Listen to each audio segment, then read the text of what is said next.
So for this show, what I wanted to do was get an idea of 5 parsecs from home tactics for people, Yes. because I think that's like one of the one that people kind of have more questions about. Say, because 5 parsecs from home is very ubiquitous now. You can find a Yeah, million yeah. videos of quality varying on Yeah, those, but tactics is this, kind of like the sleeper game, yeah, right? that's right. And I was hoping from you two elevator pitches. Yeah. One would be the elevator pitch for the people who already know 5 parsecs from tactics, and one would be Hey. the people or the 5 parsecs from home, and then the other one would be the elevator pitch for people who do not know anything about 5 parsecs from home. That's true. Which one makes the most sense to first? I'd say 4 5 parsecs people, the Okay, fans so of the if you, game already. yeah, Yeah, yeah, like what are which they is buying into now? statistically like 100% of people listening to this video anyway. Yeah, yeah, I don't think we get that much like stray traffic because it would just be incomprehensible like gibberish. yeah.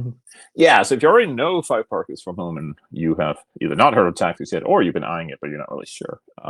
So it's a couple of things. It's a standalone game for like military actions, platoon level ish. It's a way to take your existing, mostly bad guys that you painted up and paint a bit more, and then you have a little army. So you could have some mercenaries. You can build a couple more squads. You know, a little mercenary force. It also acts as a bit of a toolbox. So you can pull things into the regular 5 parsecs from home, or you can send your characters out and get a military career. So I guess that's an elevator pitch, right? Like I was Yeah, short. yeah, I was like from third floor to first. yeah, that's right. And then the next one would be like people who want to play a war game. Why would they Mm, start with 5 parsecs from home tactics when they've never yes. touched the property So whatsoever? all right. So now we're starting at the fifth floor and going down to the lobby. Hmm. So we got a little Yeah, more yeah. time. You should pick tactics if you are interested in a bit more of a freeform playstyle. There are point values and all that good stuff. There are scenarios, but you can also play with a game master the way that the old dudes did back in the day. That's really the whole thing. There's a bunch of tools about creating your own scenarios, having things like rival characters, searching for things, unexpected things. There's off-map support, which can do a bunch of stuff. It's very open-ended and designed to be kind of a more creative approach. It's really meant to be scenario-driven, and you can play together if you want. You can play solo. You can also play with nobody at all. Then you just leave your miniatures and go eat lunch. But yeah, it's really like the original pitch. And I don't know that this necessarily comes across that heavily in the marketing blurb. I didn't write this stuff. But the original pitch was that it was kind of like a return to scenario-driven miniatures gaming, which had kind of like fallen by the wayside. Like there's always been like the 3 ways to play, I guess. Hmm. Where it's like kind of competitive. You build an army, I build an army. We meet up on Saturday and we play a game. That's like the standard now. There's like the warband solo randomly generated where you may or may not play solo, but you're kind of generating and playing through stuff. Hmm. And then there's the scenario driven, which I think historical gamers have stuck to more. But in Hmm. sci fi gaming, that used to be the norm, like way back, and then it kind of fell away.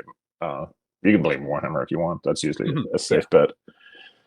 But where the GM creates a scenario and then your army and my army, like I'm ambushing your convoy of transports and the GM figures out what that looks like. And then we set up and play a game. And maybe in the middle of it, turns out one of the transports was full of like bioweapons or something.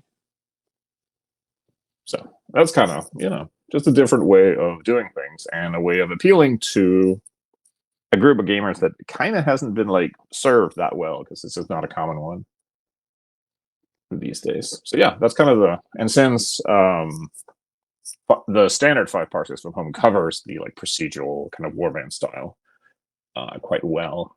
I don't know if we are technically the biggest for that right now, but we can pretend we are. I don't think there's much for competition in the sci-fi realm. Well, for sci-fi, no. Hmm. For fantasy, there's probably a lot more. It Yeah. also depends because, like, I know like everyone who plays 5 leagues also plays Rangers, Hmm. but I don't know that those are necessarily like. Well, I guess they are. I'm mixing up Rangers and Frostgrave. I'm an idiot. Yeah. So yeah, Rangers is probably still bigger. I think they've sold more at least. But yeah, like Frostgrave is more like more time. It's the same. Like if you like one, you'll like the other, but they're Yeah. not really the same thing specifically. Hmm. Like Frostgrave is more like my dudes and your dudes, and we fight it out. Kind of. Yeah, exactly. But So, like statistically, everyone who bought Leagues has probably played Frostgrave, right? or at least thought about it. Yeah, they played one of Frostgrave or Rangers. I think that's a pretty safe bet. They have certainly bought Frostgrave minis boxes. Yeah. Oh, those are great. I love them. Oh god. So we're gonna go into that hard hitting section. AI Yeah. generated question. It Yes. actually worked out really well last time, and I was I read through the surprised. questions They this were time, and pretty good. Now you did have to tweak a little bit, didn't you? yeah, like sometimes it just got a little bit too wordy, or Yeah. dramatic, It as can AI be. does. Yeah, it can be. So you have to, and also these are unrehearsed. I have no idea what the questions were ahead of time. Yeah, that's So right. you're getting an authentic reaction. So the That first means we topic is can going to be market it. That means we can label it as a reaction video, yeah, exactly. Game designer shocked. right? So the first section is game design philosophy. Oh. So the book mentions adventure style wargaming, contrasting it with competitive style.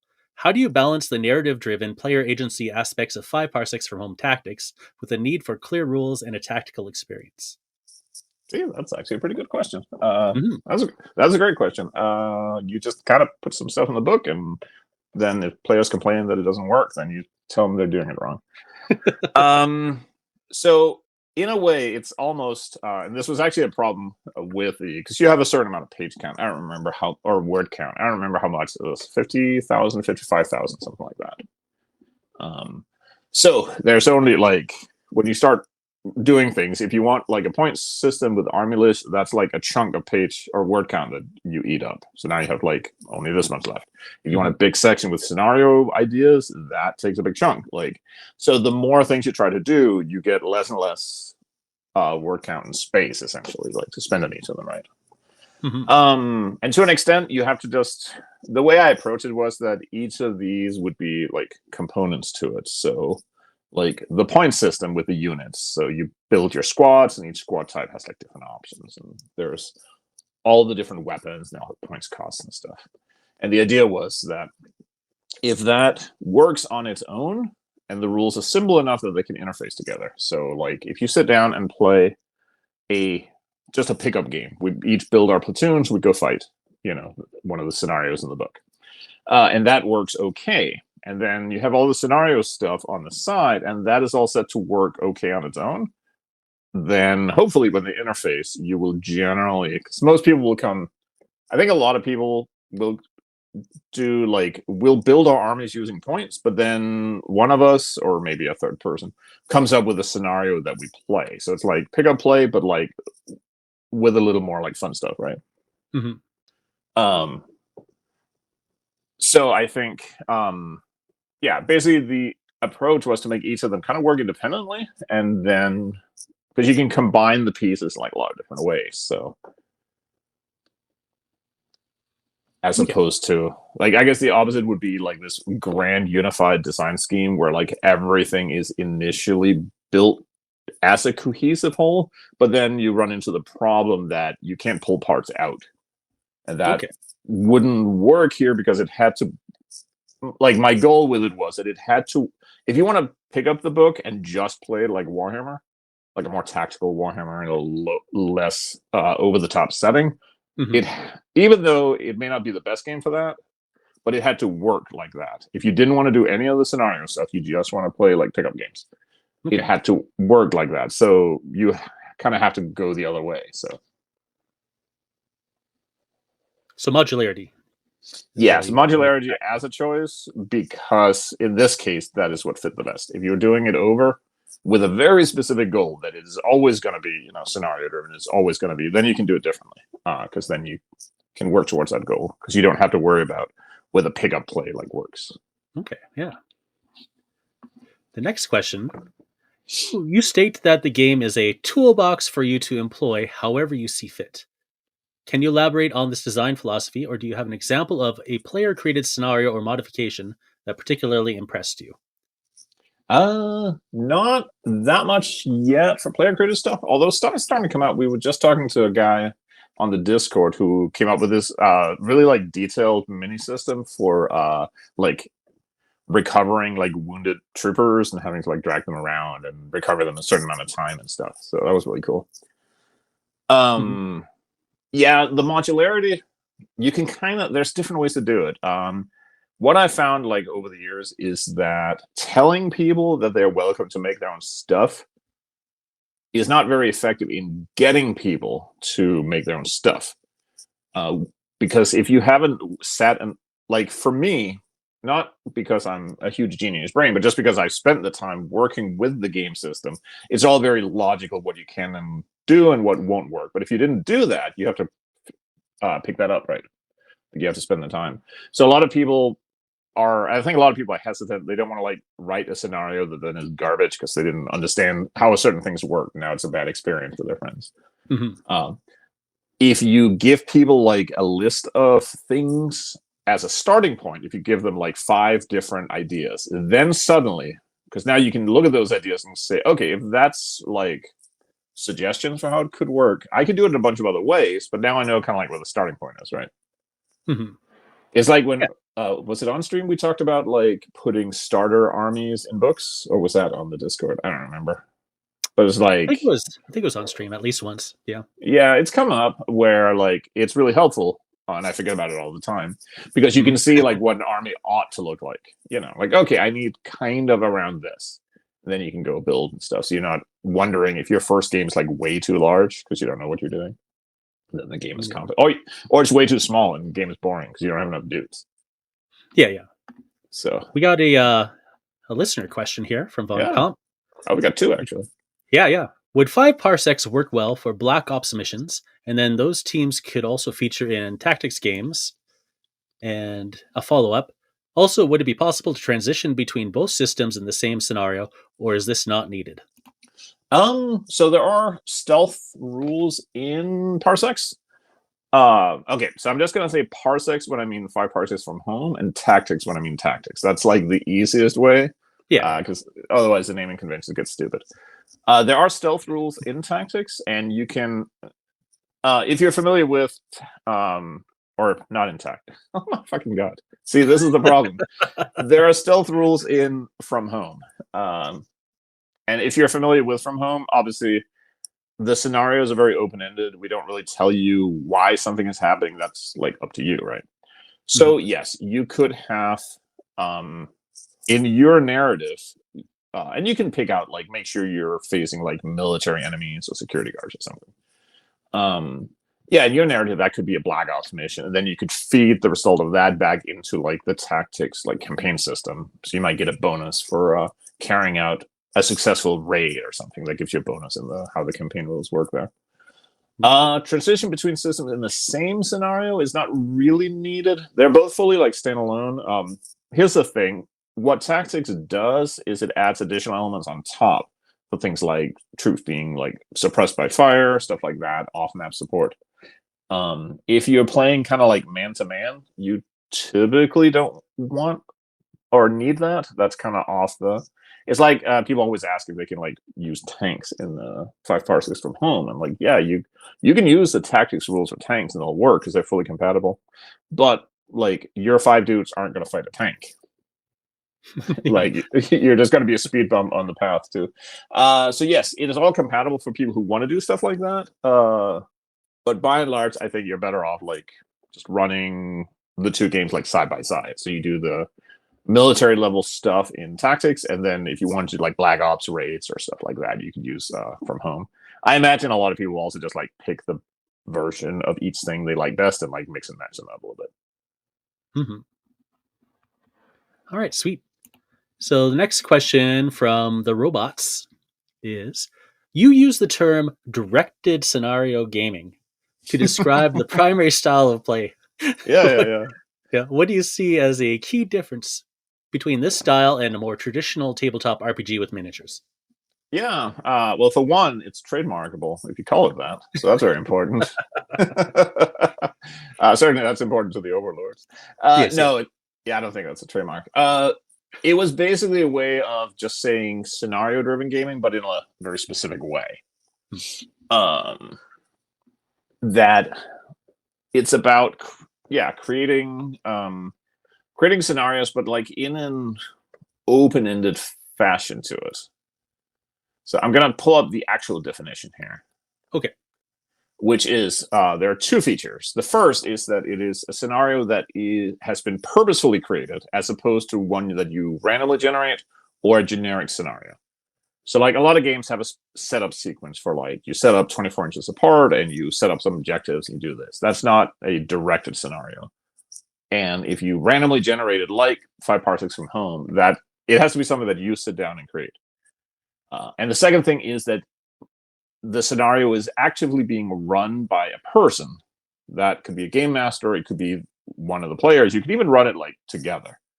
But like you're making decisions about the scenario rather than it's just what the rulebook says happens. So that's the difference. It basically means that somebody is actively like coming up with a scenario and creating one. And that's really what a lot of the tools in the book are for creating that kind of thing. Because a lot of the stuff in there in the book doesn't make any sense in like a PvP scenario, because you wouldn't necessarily have like two characters in an army that like one of them starts plotting against the other or something like that. Like it would be complete chaos. So you have a person who can make decisions, who can. Sometimes you can make the decisions up front. You create the scenario, you set it up, and then you can just kind of like watch what happens. Or you can make the decisions during the scenario if you have hidden things and monsters that pop up or whatever. Like it can be whatever you want. But it's basically to signify that the scenario is an intentional thing that you're playing as opposed to just, a randomly generated like system or something. Okay. So it's a little bit of marketing guff, but there's some logic behind it. Yeah. No, I think it clarifies it pretty well. The last question in that section then will be, the rulebook includes optional rules such as individual actions and strict overwatch. How do you recommend players decide which optional rules to use, and how do you ensure the core game remains balanced regardless of the chosen options? That is an excellent question, because that's a hobby horse of mine. So the default for any game I write is always that the options are not assumed. They are options for a reason. Because one thing that always pissed me off when I was a kid was reading a game, and there would be a bunch of stuff that's listed as advanced rules, but then it turns out that like the entire game assumes you're playing with all that shit, so you have to learn it anyway. So like if you just play like the first 12 pages of the book, you are basically like never going to be able to play the game. So I was pretty heavily against that. So no, if anything is listed as optional, it was not assumed to be part of the base game. The base game is always just what it says. The options are, a lot of times the options are places where there were two different ways of doing something, and one of them, sometimes you just have to pick one. Sometimes one is like a little easier and the other thing is a little more work, or sometimes like I want a specific experience, but I realized there would be a sizable amount of people who want it differently. So like strict overwatch is one of those where like a lot of people might not like how it works. So here's a easy option you can use to tailor the game a little bit. Sometimes I just like putting an extra option. Yeah. But yeah, they're never intended. Like the intended experience is always without that. It doesn't matter whether there's some options I would like to use and some I wouldn't. That doesn't matter. Like the intention is that you play the game without the options, and then you can choose. Now, if you want to throw them all in, that's fine. Like you do whatever you want to do. Can you put in too many options, would you say? Or is it really up to the player? You can, because at some point, if there's too many of them, people just don't use any of it because it becomes overwhelming. So in that case, you're better off putting it. Now you can put it in an appendix. Nobody reads those, so you can put as much crap back there if you want. So there's there's a very like specific kind of player who loves extra options because they are buying the book just to like marvel at the rules. So you can make them happy, but in that case, you usually, if it's like a lot, just put it in the back or in an extra thing or something.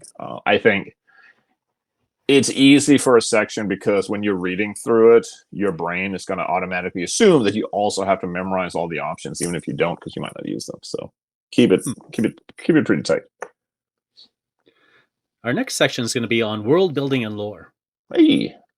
The setting of unified space is described as gritty space opera with complex political situations, such as two major powers fighting a war on one world while allied on another.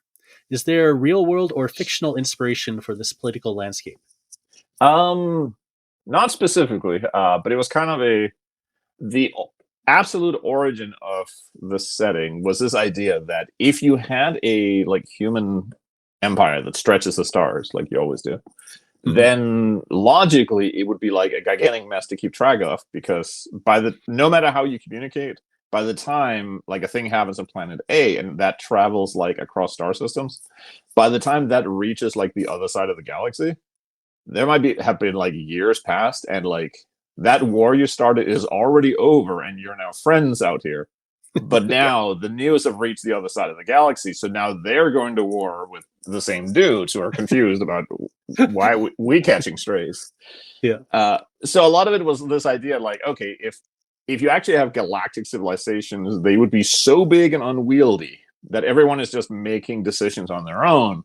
So you could have like unity in a different race, like being allied in one place and fighting an invasion, but at a different location, like they have no idea that's happening, because so they're just doing their own thing and they might be at war with each other instead.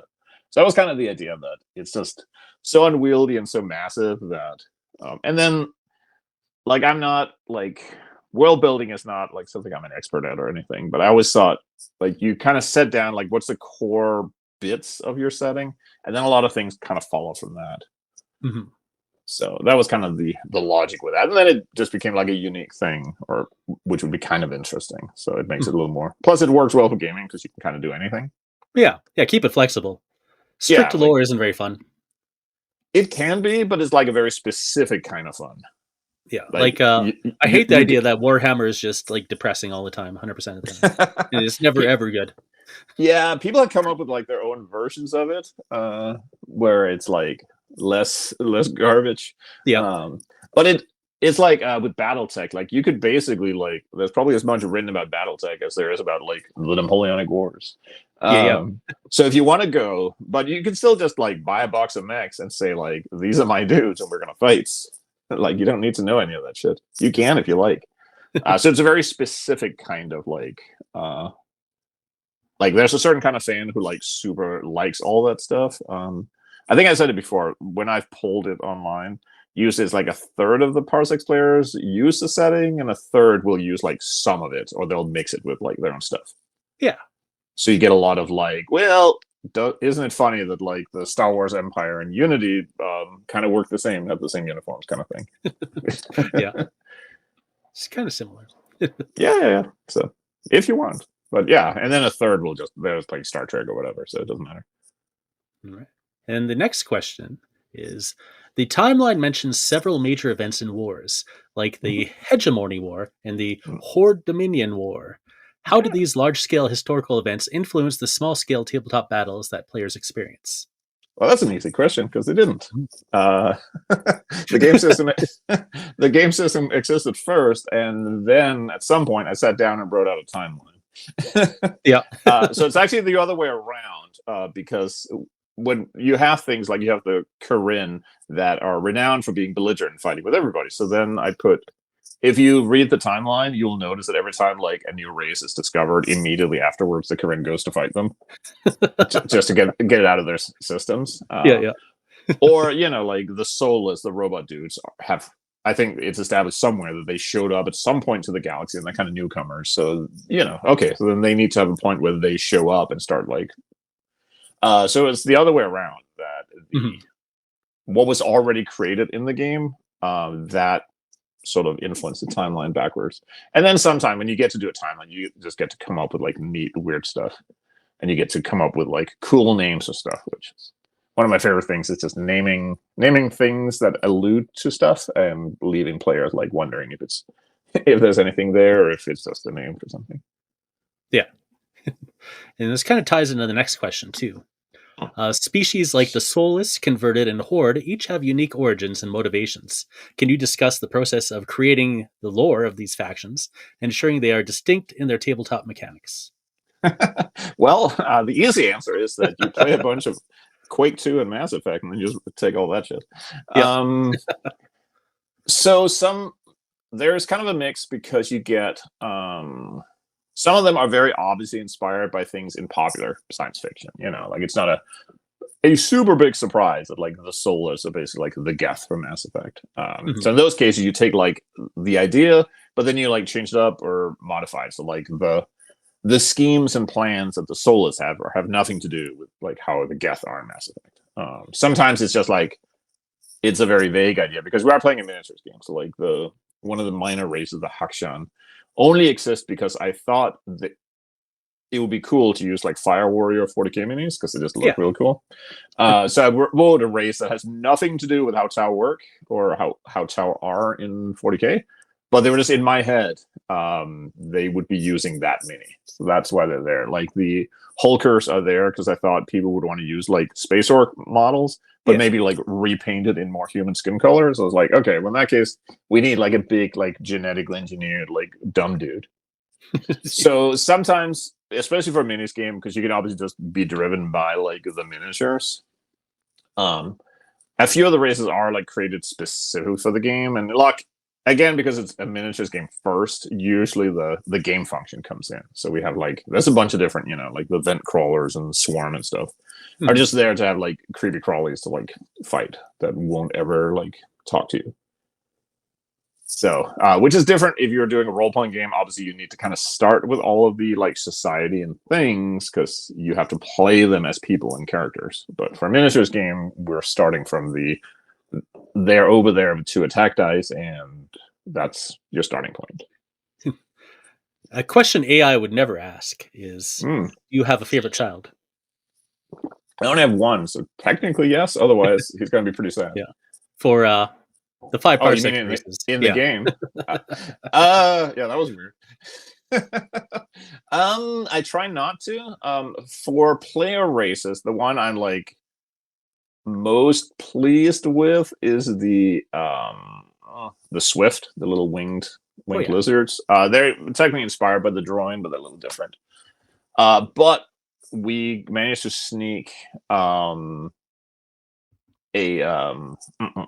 they have a whole thing about how they're like they can see into the time and dimensions and stuff, which is why they act kind of weird. So in the 5 Leagues book, there's actually a Easter egg in one of the drawings, sort of insinuating that maybe the Swift like actually can travel through like dimensions and time. So, and I think we got an Easter egg into one of the upcoming books as well. I don't think we were able to put one in Forgotten Ruin because that was all. None of that was custom art. That was all like their art they already had. So that's probably my favorite. As far as like monsters and enemies, honestly, like just some of the mercenary units, because I think the idea of like a squad of soldiers that has like a specific identity, like it's these assholes again, feels very like television. Like these guys show up again, it's going to be a bad time. So, but yeah, nothing like super clever. And then to wrap up the section, the document notes that a force's appearance can be quite motley, with kitbash and out-of-date vehicles. How does this aesthetic choice inform the game's design, and what advice do you have for players who want to reflect this in their miniatures collection? So again, this is where it's the other way around. The starting point is that we knew we were not going to have army-specific army lists. So there was not going to be a Solus list and a Corinne list and a Unity list. There was going to be one army list, which has points cost for all the different troops, or races, but it has like specific squad types that everyone uses those, and it has specific weapons, and everyone uses those. So when that's the starting point, then you have to go back and say, okay, well, in that case, because there's not really a lot that prevents you from having kind of whatever you want. All the points costs are open-ended, so you can use, if you want to take a squad type and like swap out the weapons for a different weapon that's not on that roster, you can do that as long as, in a pickup game, you have to get your opponent to agree if you want to do that or not. So, and the same with vehicles. So if that's the case, your armies are kind of going to be a bit mixed and could potentially have any kind of kit. Then that means that your armies might end up looking kind of ragged, and then that seeps into how the setting works. That vehicles are, if you have a corporation selling tanks or something, they'll sell to anybody as long as you can pay. So you can have human tanks in quotation marks show up in any army because they could have bought them or stolen them or captured them, or they could have been military aid or something. So it's the same as before, where the tabletop results were actually the primary thing, and then it feeds back game. So if the tabletop game looks like this, and people like to build weird armies, then it means that that is how armies work. Mm-hmm. Perfect. The next part will be mechanics and systems. The AI solo combat system is designed with a lighter touch and guidelines rather Yes. than strict flowcharts. What are the challenges of creating an AI that feels intelligent but isn't overly burdensome to a single player to manage? The challenges are massive. I think we've talked about it before. Because there's okay. Here's the thing: you need a way of understanding this tank is active now and it needs to do something. So now, if you take a tank and put it on like a table next to a couple of buildings, even for just moving, let's say, ignore whether or not it moves. We say it's gonna move. It has, it can move in almost any direction. Once you take the terrain in, there's some place it can't go. But it might have like 20 different directions. And if it has a movement of up to 12 inches, it could move it up, like that's already like hundreds of possibilities. And that's just for it moving. So you will absolutely go insane trying to like automate all that. A computer can do that, but that's not what we're doing. So there's a very wide gap between if you tell a player that in this situation, the tank is going to move towards an objective, but not within 6 inches of buildings containing troops or something like that. That's an example. Then the player can usually figure, okay, well, if it's moving towards an objective, there's two. So it's going one of these directions. And one of these directions is going to take it close to buildings containing enemy troops. So it only has one choice now. So you kind of pin yourself down. Or the same as like some rules will say that like troops that are fired at will shoot at the unit that shot at them, which feels realistic, but it also just removes a bunch of choices.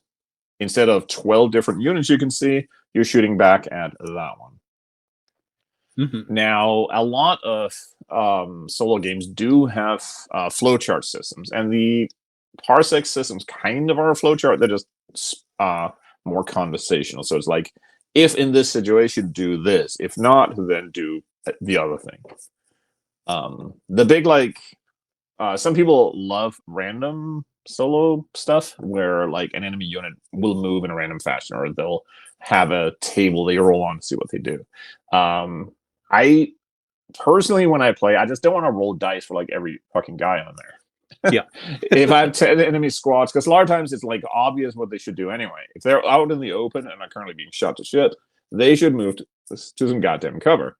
It doesn't make sense that if I roll for them, then they will be, they might decide to stand around and like start, making their lunches. So yeah, but it's also at some point it's like one of those things where once you're like made a decision, then you're kind of like stuck with it. So like Parsecs and Leagues 5X, I guess, has, because I initially chose that the AI was not going to be random, then it's stayed that way. And we've added like there was some tables in one of the Parsecs expansions that gives you some random functions to it. Like we've come back to that idea a few times, but the core idea was that the AI is just deterministic. If in this situation, here's what it'll do, but keeping kind of open-ended so people can interpret a little bit. Because again, if I tell you, and this is like where you get to cheat a little bit, because if I tell you that this unit should move towards cover but try to fire at the enemy, that's like a typical thing. You can look at the table and see, oh, okay, obviously that means they move over here, so they still can see, as opposed to setting it that, you would move exactly like 7 inches in a forward direction. Like, it's easy to just get. So by fudging it a little bit and letting players like fill in the blanks, that usually produces like a decent result. You should put Tom's comment on the screen because he said nice things. Let's see. Oh, Tom's always found the 5P enemy AI very elegant and fluid. But really, that's a reflection on the user themselves. Absolutely. That's because if you were a elegant elegant fluid. person. Yeah. So If no, you are an edgelord who always wants to win, then the 5P AI will never stand up to that. exactly. It will always throw its guns down and walk backwards slowly towards you. Yep. No thanks. I'm out. I was thinking about it when I was going through all the 5 parsecs from home second edition stuff. So I always kind of miss the player morale that was Mhm. in the beginning Yeah, yeah, yeah. original versions. I always kind of like the idea that maybe your guys are just going to book it no matter what you say. Yeah, it's one of those things where not having it was, and I think by the end of second edition, maybe it had gone. I don't remember when it left. But it's one of those things where, like, there's two ways you can do that. You can either have player morale, or you can not have it. And Yeah. at some point, you pick one of them, and then that's just how it is Yeah. now. I think it So was the right now, decision, but I always kind of like that idea. So yeah, I was like like, I no, like it. we're down here.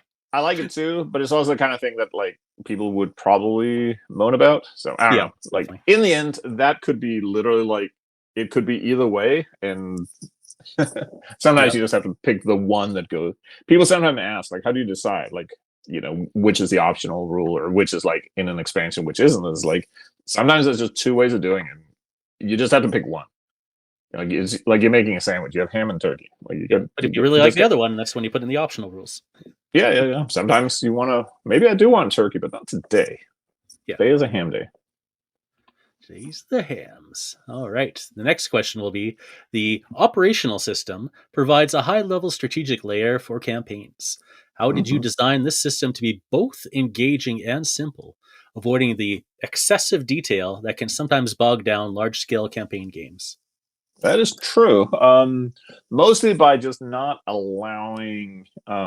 So the way the campaign works, for those who aren't familiar yet, it's very. You basically take sort of a grand picture. You have a number of areas on your map that you kind of pencil in. That's where everyone is fighting, and you have strength in those areas. But you don't keep track of if you have like 3 points of strength and they have two, that might mean that you have like 30 guys and they have 20, or it might mean you have like 3 divisions and they have two. It doesn't matter. All that matters is that you have one more point of strength than they do. So all of that, anything below that, like imagine if you're reading in the newspaper in the future, like the hyper paper. Yeah.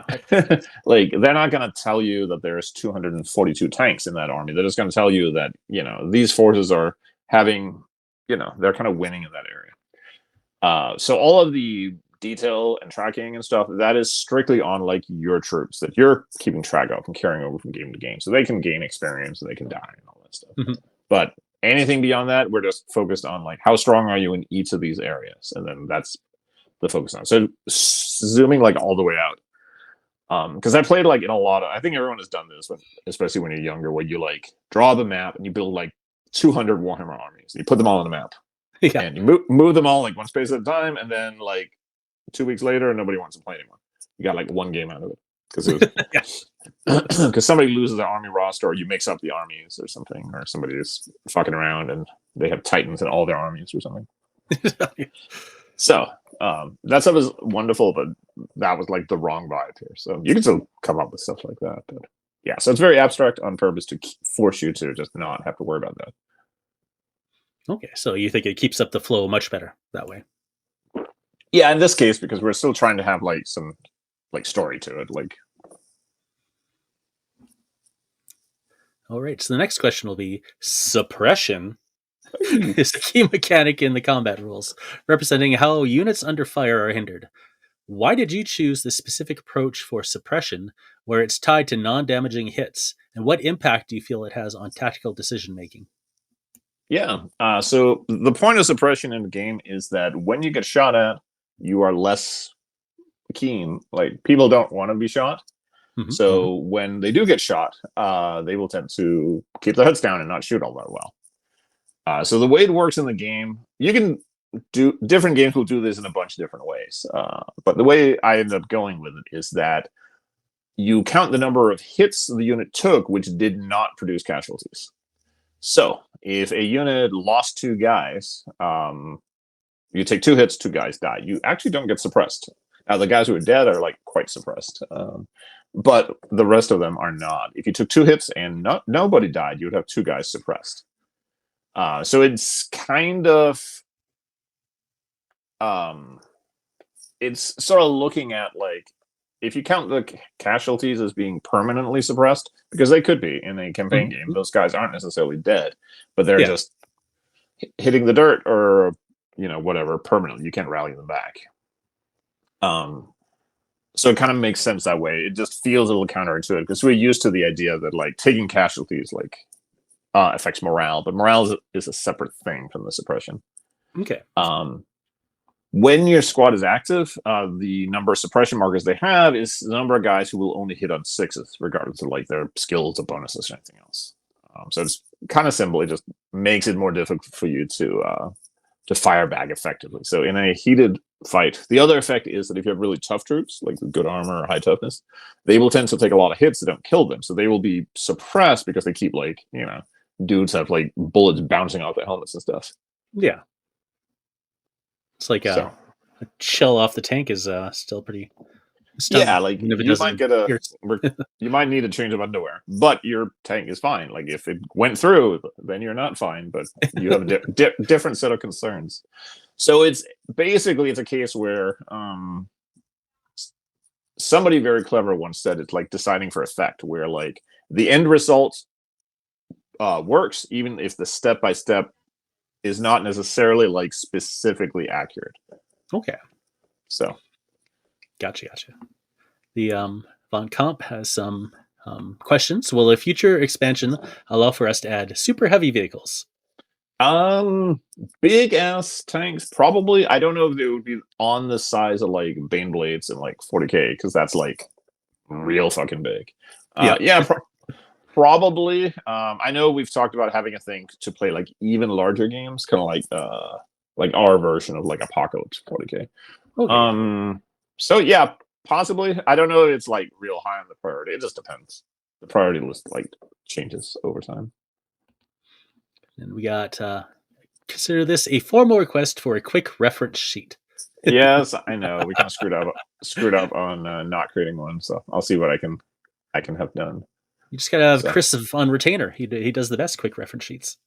yeah, it also may be one of those things where it's easier for like fans to make one, Yeah. because otherwise, if I'm having the overlords make one, then that means like somebody has to get paid to do Yeah. all the layout and stuff, which doesn't take long, but it's still something. And it has But to. if you have a It's really fan that. contest, Yeah, exactly. yeah, painting It's contest. Never mind that. We got a quick reference sheet contest. yeah, that's a real shit. The other thing is that it has to fit in like a, like the layout guy has like a bunch of projects like lined up behind him, so Yeah. getting like one little thing fitting in randomly can be And then to tricky. wrap up our suppression stuff, having played a scenario the other day, the suppression mechanic is excellent. Says Thank Von you, Comp. thank you. Yeah. So yeah, it worked. So sometimes you write down a rule and then like when you play it, you realize like, oh shit, that was actually really good. Like that's not always like if you write enough, you will have like a pretty keen idea of like what'll work or what won't. But sometimes like you can still be surprised that like something works out really well. Yeah. So That's awesome. yeah. The final question in the mechanics and systems section is the campaign progression system uses campaign points for Mhm. CP for unit upgrades and other advantages. How did you balance the cost of these upgrades to ensure that a losing player isn't penalized to the point of a death spiral? Yeah, that's always tricky because some people do want a death spiral. Fundamentally, it is so the way they're awarded is when you play a campaign game. So we're assuming we're both playing against each other. We're each rolling dice. We roll 3 dice, drop the lowest of the dice, and add the other two. If the scenario used victory points, then you just get extra points based on the amount of victory points. Otherwise, it's like a fixed, like 3 points if you won, 1 point if you were lost.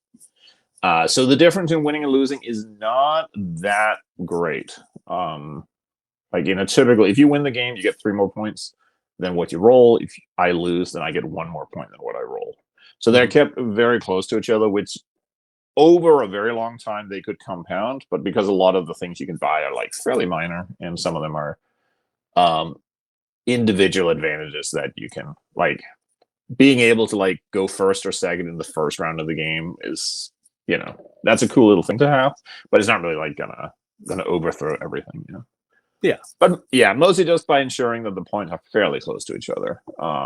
So you have to give people a little bit of an edge for winning, because otherwise, there's no point. And you have to tempt players enough that they'll risk their units and stuff. But yeah, it's just keeping the point kind of tight, so that again, you could argue that maybe it should be bigger or smaller. The other thing though is that campaign points are a little nebulous. You can choose to because you can treat them two ways. You can have campaign points that are specific to an army. So while I'm playing my mercenaries, I earn campaign points for that army. But you could also set it up that the campaign points are for the player. So even if you switch, because one of the things that can happen in the campaign is that you are now playing a different army, or even switching sides. Okay. Like you are now playing a different force in the campaign. If you want to go with that, in that case, if your campaign points are for the player, they just go with you. Like you earned the point, and now you have some extra for this new army to get started with it. If you're doing it army specific, then all of that shit stays with the old army. So it's like a commander of renown system. Yeah, I bring my prestige with me. Yeah, like your karma or whatever. Yeah. So the final section will be crossover and community. Oh. Yeah. Tactics is described as a fully compatible with 5 parsecs from home. Mm-hmm. What was the most difficult aspect of ensuring seamless crossover? So that's one of those AI words. Yeah. Well, that's in this case that's a good thing, because seamless is not going to fucking happen. Yeah. So if you take the look at just like the number of equipment items from home, I don't know how many there are. There's probably like 80, including weapons and stuff. So if you take that number of possible items interacting with each other and that number of character abilities and enemy abilities and scenario you will find stuff that isn't going to line up. That is inevitable. The biggest example is actually the weapons table. Tactics has its own. They're the same weapons, although not every weapon carries over. There's no, some weapons just aren't relevant on an army scale. And of course, there's new heavy weapons and stuff. But some weapons do have different stats in tactics to suit their kind of battlefield scale. So some weapons are actually more powerful in tactics, because when you're shooting like there's I think it's called the Fury rifle, which is like the anti-tank like energy rifle. And in 5 parsecs from home, you're just shooting at like a dumbass robot or like a big monster. Yeah. But like it's kind of personal scale, so we can say it's not as powerful because they can kind of jump out of the way, or you blast it apart a bulkhead or something. But on an army scale, you need that weapon to blow up like an actual APC or something, or an even bigger robot, or an even dumber space monster. So it can be more powerful because now the scale has been like zoomed out. Like everything from home has to be on a personal scale, because your characters are dudes or dudettes. Not all dudes are dudes. So everything, all the monsters, everything has to exist on a scale where the opposition is a guy with a pistol and like a wrench, So there's a limit to how much you can like wrench your way through.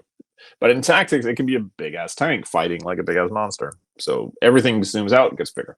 So in this case, after a while, I decided we're just going to redo the weapons tables to be tactics appropriate. And then if you are carrying characters back and forth, you're just going to have to choose. So you might say, I'll use the from home stats in that game and the tactics stats in the other game. Or you might stick with one of them and use them for both. You can do it whatever you want. That is on you. But yeah, that was an example where like things don't translate specifically. Because one of the absolute original decisions was that there would be bigger units, big monsters, and like vehicles in tactics. That was like day zero like decision. Most demanded feature. Yes, absolutely. Also tanks or vehicles specifically. Yeah. All right. So the book encourages players to provide feedback and ideas via email. Yes. What role does community feedback play in the development of your games, and how have players' ideas already shaped your work? Yeah, that's a great question, and one I should answer very carefully. Don't want to make any.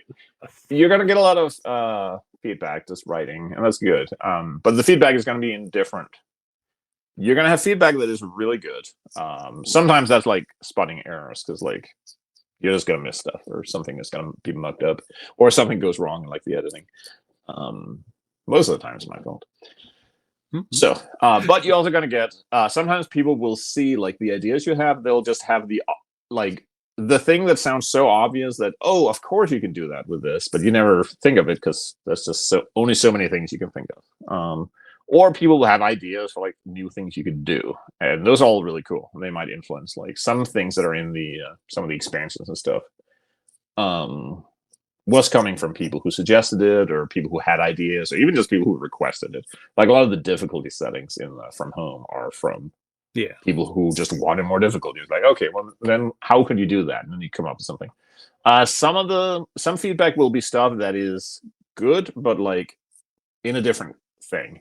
So like a lot of people ask for stuff like we talked before about like more random AI options, and that's not really the Parsecs vibe, but it could be as an option, or it Mhm. could be in a different game or something. Because sometimes you take it and you kind of like put it to the side and you can come back to it.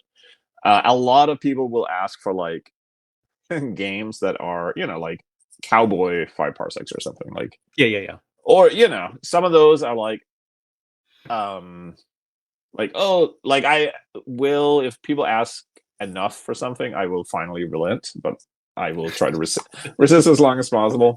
Sometimes it's like the Weasel tech thing where I kept Yeah. saying no until I finally realized how to do it that I would enjoy, and then like it happened.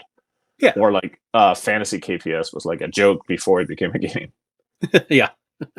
So sometimes it's stuff like that where you kind of like especially for, here's the thing, and I'm gonna try and phrase this without sounding like a dickhead, but like if you're a creative person who writes, you already have more ideas than you have time to make. Mhm. So ideas that people give you are only gonna go if that's an idea that you already kind of had in mind, or you think that creating this for people would be really worthwhile. It's like there was a musician like a couple years ago who said that when he writes songs, like half the songs he writes for himself, and the other songs he writes because he thinks fans would like it. Okay. Yeah. So, which I think is pretty. Um, That's really cool. so you gotta do stuff that you're interested in doing yourself, and then you also have to like obviously if you're trying to pay your bills, you have to also create some stuff that people are interested in. When you have a little bit of success, you get to the point where people will just kind of go with your dumb ideas, so you have more Yeah. freedom with it. Um, and then you have the last third of ideas, which are just like stuff that you say, "Oh, thank you for your feedback," and you move on because it's either stupid or it's just stuff you're not interested in doing. Like I will never say never, but I'll probably never make a superhero game. That doesn't mean that if you ask about it, that's like a bad thing, but it's like the amount of stuff that I would have to like get on board with in a way that I think would be fun is so big that that's probably not one you should like sit up waiting for. There's a lot of other things that I would It's rather gonna do be first. ponying up a lot of cash for that to happen. Yeah, I mean a big fat check will do it, but Nice. if people wanna cough up some, I don't know if you're like supposed to say what you get paid for doing like contract work, but if people want to pony up something in the vicinity of 11 cents a word, I'll write whatever you ask me to. Nice. So let's see here. We got for players coming from the original 5 parsecs from home who want to start a tactics campaign, what is the single most important piece of advice you would give them to get started? Use your existing minis. If you've already built stuff for bad guys, look at what you got and what you can easily. If you have like 2 squads of mercenaries or soldier dudes, then add another squad and a tank to them, because then you get to use minis you've already built and you're already like halfway there. That was like one of the things we talked about when I originally pitched tactics, Hmm? that people could scale up stuff they had already built and they would already be en route to an army. So it's like, oh, maybe I should buy like a tank or two. And then, once you get collecting, then it follows itself. Perfect. Looking ahead, the designer notes mention the possibility of future expansions with new weapons, scenarios, or advanced systems. Is there a particular area you are most excited to explore in the future of 5 parsecs from home tactics? Well, given that expansion one is out, I would say that new weapons and scenarios is very high on that list. Mm-hmm. I think we'll leave that one as like a teaser for the next episode. Yeah, that's right. So But yeah, yes, I we knew when when the book was done and I was handing it over and showing it to the overlords, one of the things was that there was very little gear in the book. You have so many words and you have to spend them on something. So Yeah. scenario stuff and tools were more important. So I knew that if we got to do an expansion, I would want it to be gear like oriented. Okay. And we could originally I had like a whole slew of questions for the expansion, but I think we're both out of time for the most part. So Yeah, I maybe think time is just a pretty little short. So elevator pitch for why, yeah. if you love 5 parsecs from home tactics, you'd want the Commander's Field Guide. What you would get, just off the top of my head, because I don't. There's a lot in that book. There There's are tons of new weapons and gear. Oh my god, look at this asshole. He is. You got lunch, dumbass. Yeah, look pretty for the camera. There are tons of weapons and stuff like different grenade types and cannon ammunition. There are a bunch of scenarios, including smaller ones, and one specifically for pickup play.